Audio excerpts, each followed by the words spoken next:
दोस्तों पता नहीं आजकल व्यूज कम क्यों आ रहे हैं। लगता है वीडियो आप लोगों तक पहुंच नहीं रही है। और अगर आप वीडियो को देखते हैं तो उसे लाइक और कमेंट्स में अपनी राय जरूर बता दीजिए कि आपको वीडियो में क्या अच्छा लगा और क्या अच्छा नहीं लगा। Welcome my dear rockets. आज की मूवी का नाम है द सीजनिंग हाउस। इसकी कहानी बहुत ही डिस्टर्बिंग है, इसलिए ये बच्चों के लिए बिल्कुल सुटेबल नहीं है। इस बात का ध्यान रहे, ठीक है। प्राचीन काल से लेकर आज तक दुनिया में युद्धों की कमी नहीं हुई। वर्ल्ड वॉर 2 के बाद आम जनता ने मान लिया कि पावर और पदवी में बैठे हुए आदमियों को सबक मिल गया है और आगे इतना खतरनाक युद्ध कभी नहीं होगा। लेकिन आज तक कोई न कोई युद्ध चल रहा है। सच ये है कि जब तक पावरफुल रहने की चाह, जमीन के टुकड़ों पर अपना कब्जा जमाने का लालच और औरतों को अपना गुलाम समझने की आदमियों की घटिया सोच इस दुनिया में जिंदा रहेगी, तब तक युद्ध होते ही रहेंगे। एक और युद्धों को चलाने वाले मर्द पॉलिटिशियन अपना पावर बरकरार रखते हैं, तो दूसरी ओर युद्ध में सोल्जर्स अपनी जान देते हैं और सोचते हैं कि अपने देश के लिए शहीद हो रहे हैं। लेकिन एक और पहलू है जो मर्दों के इस खेल में अनदेखा अनसुना कर दिया जाता है। वो पहलू है औरत। युद्ध होने पर औरतों के साथ क्या होता है, उनकी हालत क्या होती है, इस बारे में ज्यादा बात नहीं की जाती। युद्ध में आम लोगों का जीना मुश्किल तो होता ही है, लेकिन मर्दों के खेल में औरतों के कलेश इस मूवी में दिखाए गए हैं। इतनी पीड़ा और अपमान के बीच रह रही लड़कियों की कहानी है आज की मूवी, जिसमें एक लड़की बचकर निकल पाती है। अंत में क्या होता है जानने के लिए एंड तक जरूर देखिए। और दोबारा याद दिला दूं कि 18 से कम साल के उम्र के बच्चे इस मूवी से दूर ही रहें। बाकी दोस्तों चैनल को सब्सक्राइब करने के साथ बेल आइकन को दबा दीजिए। यूट्यूब का नोटिफिकेशन ऑन रखिए। इंस्टाग्राम और फेसबुक पे आप हमें फॉलो कर सकते हैं। अब चलते हैं मूवी के अंदर। मूवी की शुरुआत में गंदे कपड़े पहनी हुई एक लड़की दीवार के एक होल से बाहर निकलती है। इसका नाम है एंजल। इस जगह को विक्टर नाम का एक दलाल चलाता है। दरअसल युद्ध काल में सोल्जर्स जिस जगह अटैक करते हैं, वहाँ की कुछ लड़कियों को दिन दहाड़े उठा लाते हैं और वो भी उनकी आंखों के सामने उनके परिवार को बेरहमी से शूट करने के बाद इन लड़कियों को वे विक्टर के पास छोड़ देते हैं और जब चाहा यहाँ आकर इनके साथ बलात्कार करते हैं। सोल्जर्स के अलावा विक्टर बाहर से भी कस्टमर्स को लाता है जो इन लड़कियों को तब तक नहीं छोड़ते जब तक ये पुराने कपड़े की तरह फट नहीं जाती। और जब ये मर्द जानवर की तरह इनके शरीर को चीर कर चले जाते हैं तो एंजल इन लड़कियों को साफ करती है, उनके घावों पर दवा लगाती है और कभी कभी उन्हें नशीले इंजेक्शन भी लगाती है ताकि उनका दर्द कम हो जाए। एक लड़की दर्द के मारे तड़प रही होती है और जोर से चिल्लाती है कि प्लीज मेरी मदद करो, मुझे छोड़ दो। पर एंजल के चेहरे पे कोई रिएक्शन नहीं होता क्योंकि वो डीप म्यूट है। वो ना तो कुछ सुन सकती है और ना ही कुछ बोल सकती है। यहाँ जो सोल्जर्स आते हैं वे सिर्फ यौन संबंध के लिए नहीं आते, बल्कि लड़कियों को पूरी तरह पीटते हैं, जानवरों की तरह उनके शरीर को चीर कर रखते हैं और कभी कभी उन्हें काट कर भी रख लेते हैं।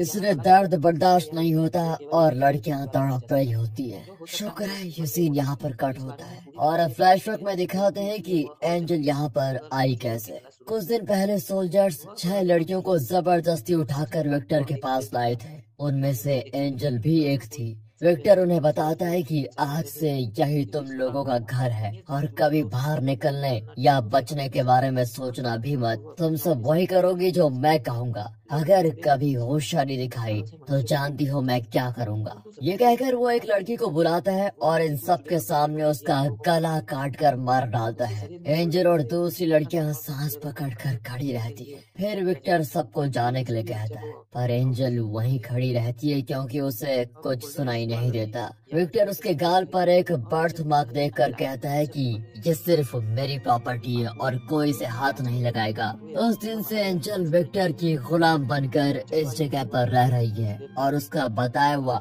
हर काम करती है ताकि कम से कम उसकी जान तो बची रहेगी। और अब प्रेजेंट में एंजल मेकअप किट, दवाइयाँ, नशीली दवाई वगैरह लेकर एक लड़की के पास जाती है और उन पर मेकअप लगाती है। कुछ लड़कियों को दवा देती है और कुछ को नशीले इंजेक्शंस लगाकर अपने कमरे में लाती है। उसने अपने बेड के नीचे चॉकलेट्स छुपा कर रखी हुई होती है। वो चॉकलेट खाते हुए अपनी फैमिली फोटो को देखकर बहुत रोती है कि मैं कहाँ फंस गई। फ्लैशबैक में दिखाते हैं कि उस दिन एंजल की माँ ने देखा कि घर के पास कई सोल्जर्स आ गए हैं। उसने एंजल को इन दरिंदों से बचाने के लिए कबर्ड में छुपा दिया था। सोल्जर्स घर को छान मारते हैं पर उन्हें कोई नहीं मिलता और वे निकल ही रहे होते हैं। तभी एंजल कबर्ड के अंदर से कोई चीज गिरा देती है। बस ये आवाज को सुनकर सोल्जर्स कबर्ड खोलते हैं और उसे उठाकर बाहर ला जाते हैं। उस एरिया के सभी घरों से वे लड़कियों को उठा लेते हैं और बेरहमी से उनके परिवार वालों को गोली मार देते हैं। एंजल की माँ अपनी बेटी को बचाने के लिए चाकू उठा लेती है। आखिर एक माँ करती भी क्या,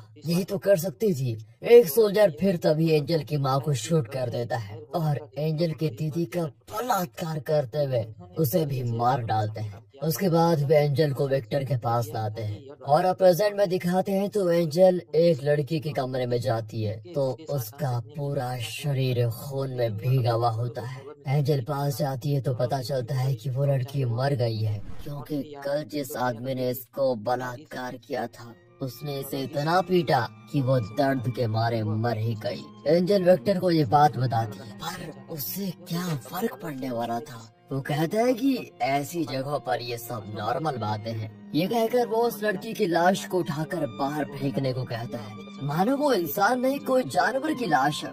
एंजल ये सब देखकर सह नहीं पाती लेकिन वो कर भी क्या सकती थी। वो अपना काम करने लग जाती है। तभी सोल्जर्स कुछ और लड़कियों को पकड़ कर लाते हैं। एक लड़की बहुत बुरी हालत में होती है और दर्द के मारे तड़पती है। एंजल उसका दर्द कम करने के लिए नशे का इंजेक्शन लगाती है। बाहर से वे लोग चिल्लाते हैं कि उसे जल्दी तैयार करो, कस्टमर्स वेट कर रहे हैं। एंजल बाहर जा ही रही होती है तो वो लड़की साइन लैंग्वेज में एंजल को बाय कहती है। एंजल हैरान होती है कि ये साइन लैंग्वेज कैसे जानती है और फ्लैशबैक में दिखाते हैं कि जब एंजल यहाँ नई नई आई थी तो विक्टर ने उससे उसका नाम पूछा था। एंजल चुप रही। फिर विक्टर ने रियलाइज किया कि ये बोल नहीं सकती। वो एंजल के गले में क्रॉस देखता है और उसका नाम एंजल रख देता है और उसी नाम से फिर उसे पुकारा भी जाता है। फिर वो एंजल को सिखाता है कि जब कस्टमर यहाँ आकर इन लड़कियों के शरीर को चीर कर रखते हैं तो उनके घाव को कैसे क्लीन करना है, कैसे दवा और नशे का इंजेक्शन लगाना है। प्रेजेंट में एंजल उस लड़की के कमरे में जाती है जिसने साइन लैंग्वेज में एंजल को बाय कहा था। इस लड़की का नाम वान्या है। वो दर्द के मारे रो रही होती है। एंजल पूछती है कि तुमने साइन लैंग्वेज कहाँ सीखी। वो कहती है मेरे पापा डीफ म्यूट है, उन्हीं के लिए मैंने ये साइन लैंग्वेज सीखी है पर अब वो जिंदा नहीं है। वान्या एंजल से पूछती है तुम अपनी फैमिली के बारे में बताओ। तभी एंजल फर्श पर हाथ रखकर फील करती है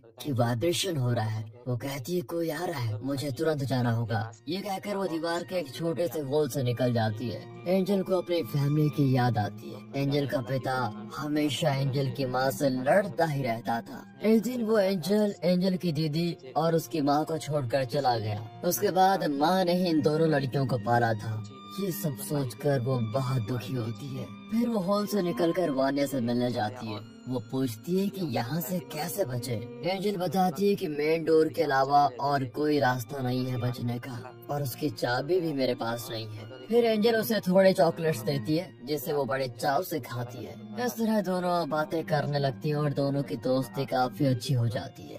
एंजल पूछती है तुम्हारी माँ कहाँ पर है। वान्या भी बता देती है कि मुझे नहीं पता लेकिन वो मुझे यहाँ से छुड़ाने के लिए जरूर एक दिन आएंगी। वैसे तुम्हारी माला काफी सुंदर है। अब एंजल को याद आता है कि ये उसकी माँ ने उसे पहनाई थी कि ये क्रॉस तुम्हारी रक्षा करेगा। इतने में फर्श पर फिर वाइब्रेशन होता है और एंजल जल्दी से हॉल में घुसकर उस कमरे से निकल जाती है। फिर सीधे वेंट के जरिए अपने कमरे में पहुंचती है। विक्टर को वेंट की आवाज आती है लेकिन वो सीरियसली नहीं लेता। अगले दिन एंजल फिर वान्या के लिए चॉकलेट्स लेने जाती है पर आज न जाने कितने कुत्तों ने उसे काटा था। वो बेचारी दर्द से मर रही होती है। वो भीख मांगती है कि मुझसे दर्द सहा नहीं जाता, प्लीज मुझे नशे का इंजेक्शन लगा दो। फिर कोई रास्ता न पाकर एंजल उसे इंजेक्शन लगा देती है। उसका दर्द अभी भी कम नहीं हुआ है। इतने में वो दरिंदा विक्टर एक और कमीने कस्टमर से पैसे लेकर उसे वान्या के कमरे में ले आता है।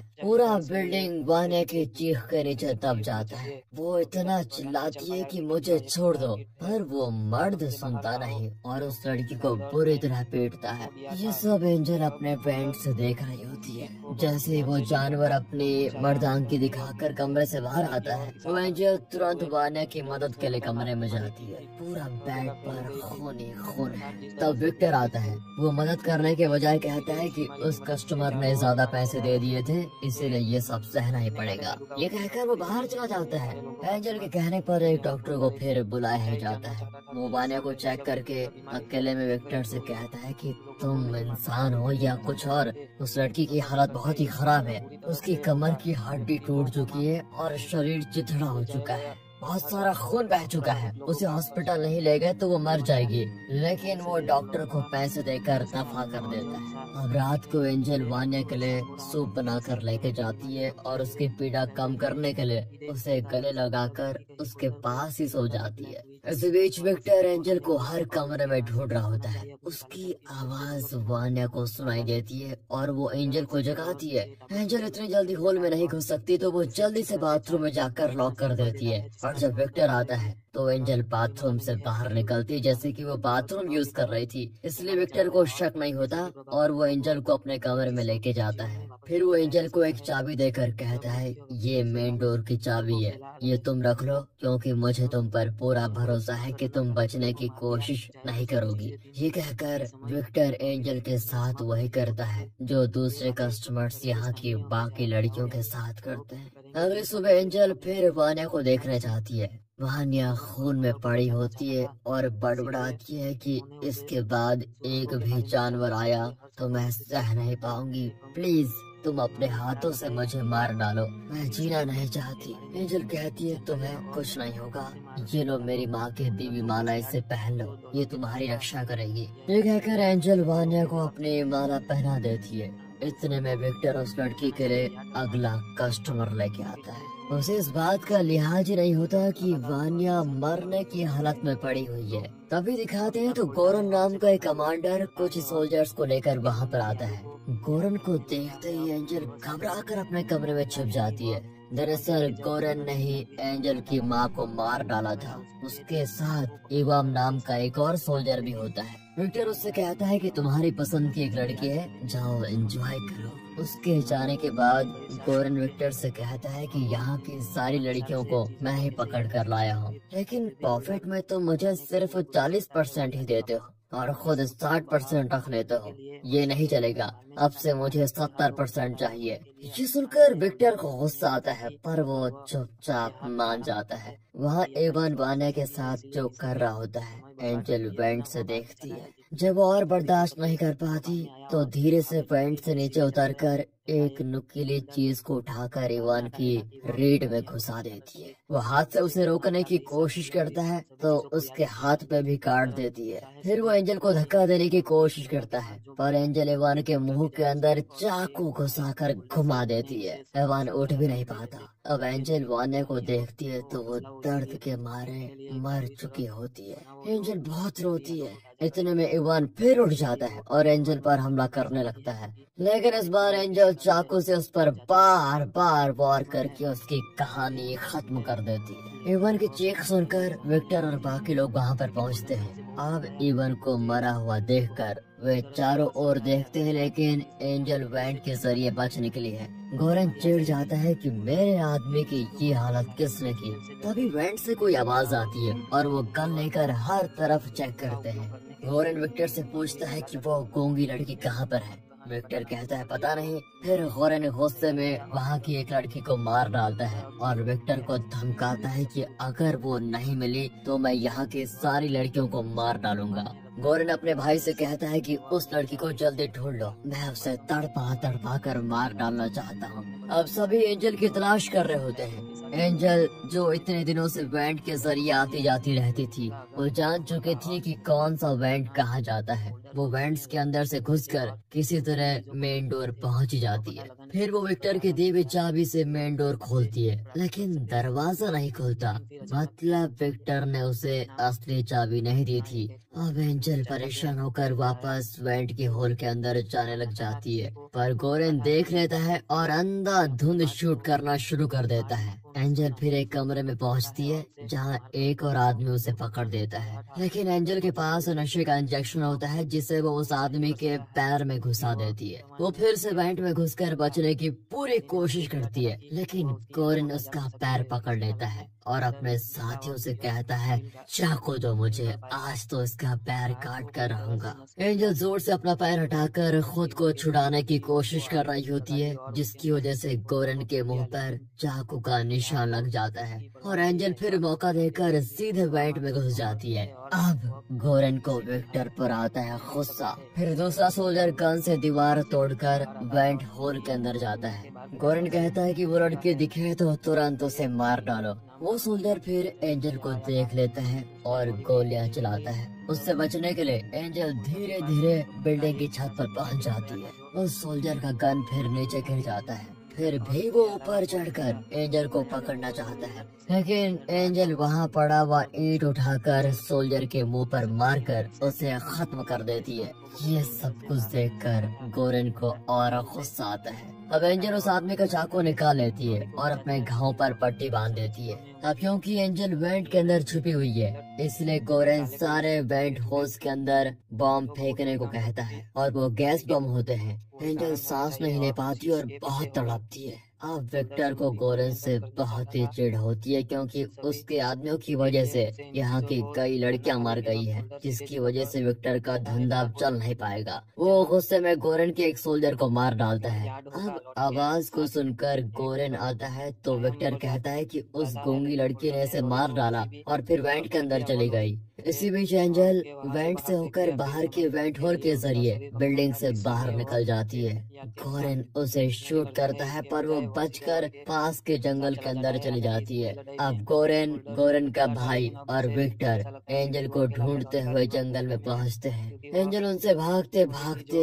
एक जगह गिर जाती है। वो संभल कर उठती है तो देखती है वो जगह लड़कियों की सड़ी हुई लाशों से भरी पड़ी है। उस बिल्डिंग में जो लड़कियां मरती थी उन्हें विक्टर यहाँ लाकर फेंक देता था। किसी की आहट सुनकर एंजल फिर एक पेड़ के पीछे छिप जाती है, लेकिन विक्टर उसे देख लेता है। एंजल फिर उसे चाकू दिखाकर बहुत डराती है, पर विक्टर कहता है कि आज तक मैंने तुम पर कोई जुल्म नहीं किया, मैंने तुम्हें सेफ रखा और सेफ रखूंगा, प्लीज चाकू मुझे दे दो। ये कहकर वो धीरे से चाकू ले लेता है, लेकिन उसके बाद वो एंजल को जोर का चाटा मारकर नीचे गिरा देता है कि मैंने तुम्हें रहने की जगह दी, खाना दिया और तुमने मुझे चकमा देकर भागने का सोचा, आज तो मैं तेरा बुरा हाल करूंगा। ये कहकर वो एंजल के पेट में लगातार लात मारता है। इतने में गोरेन और उसका भाई भी आ जाते हैं। उन्हें लगता है कि विक्टर उन्हें डबल क्रॉस करके इस लड़की को बचाना चाहता है, और फिर इनकी बहस के बीच एंजल विक्टर का चाकू निकालकर उसके शू में घुसा देती है।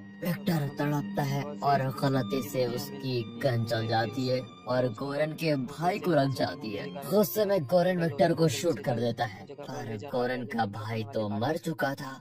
अब आक्रोश में आकर गोरेन विक्टर की लाश को गोलियों से भून डालता है। इसी बीच एंजल जंगल से बाहर निकलती है और वहाँ कुछ घर भी होते हैं। एंजल एक घर का दरवाजा पीटती है। उस घर की औरत एंजल को बचाकर उसके घाव पर पट्टी वगैरह करती है। जब एंजल को होश आता है तो वो उस घर में रखे फोटोज को देखकर समझ जाती है कि ये घर एवन का है, जिसके मुंह के अंदर एंजल ने चाकू घुसाकर मार डाला था, और ये औरत एवन की पत्नी है। गोरेन ने उसे फोन करके सब कुछ बता भी दिया होता है, इसलिए वो चाकू से एंजल का कत्ल करने आती है कि तुमने मेरे पति को क्यों मारा। एंजल फिर वहाँ रखी हुई पिगी बैंक निकालकर उस औरत के सर पे जोर से मार डालती है, लेकिन वो औरत फिर से अटैक करती है तो एंजल उस औरत का एक कान काट कर तोड़ देती है। फिर दूसरा पिगी बैंक उठाकर उस औरत के सर पर पीट कर उसका खात्मा कर देती है। अब एंजल वहाँ से भी भागती है। इसी बीच गोरेन आकर इवन की वाइफ की लाश को देखकर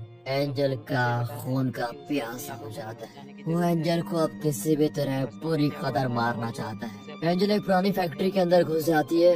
वहाँ वर्कर से वो विनती करती है कि प्लीज मुझे बचा लीजिए, एक आदमी मुझे जान से मारने के लिए आ रहा है। इतने में गोरेन आ जाता है और तब पता चलता है कि ये पूरी जगह गोरेन की है। वो सभी वर्कर्स को बाहर भेज देता है। अब एंजल को कोई और नहीं बचा सकता, उसे अपनी मदद खुद करनी पड़ेगी। उसे वेंट में रहकर आगे बढ़ने की आदत पड़ चुकी थी, तो वो इस बिल्डिंग का एग्जॉस्ट पाइप में घुस जाती है, जो कि बहुत ही छोटा होता है। गोरेन भी एग्जॉस्ट पाइप में घुसकर एंजल के पीछे पीछे आता है, पर एंजल तो छोटी है और बहुत दुबली पतली, इसलिए बड़ी आसानी से वो आगे निकल जाती है। ऊपर से उसे वेंट के अंदर रहने की आदत भी है, तो उसे ज्यादा दिक्कत नहीं होती। लेकिन गोरेन की बड़ी तोंद पाइप के अंदर एक जगह अटक जाती है। वो पाइप के बीचों बीच है। यहाँ से ना तो वो आगे बढ़ पाता है और ना नीचे जा पाता है। वो बिल्कुल फंस चुका है। इस बात को जानकर एंजल उसके पास आती है। अब गोरेन को मौत का दर्द जकड़ लेता है और एंजल से वो भीख मांगता है कि प्लीज मुझे बचा लो, मैं तुम्हें कुछ भी देने को तैयार हूँ।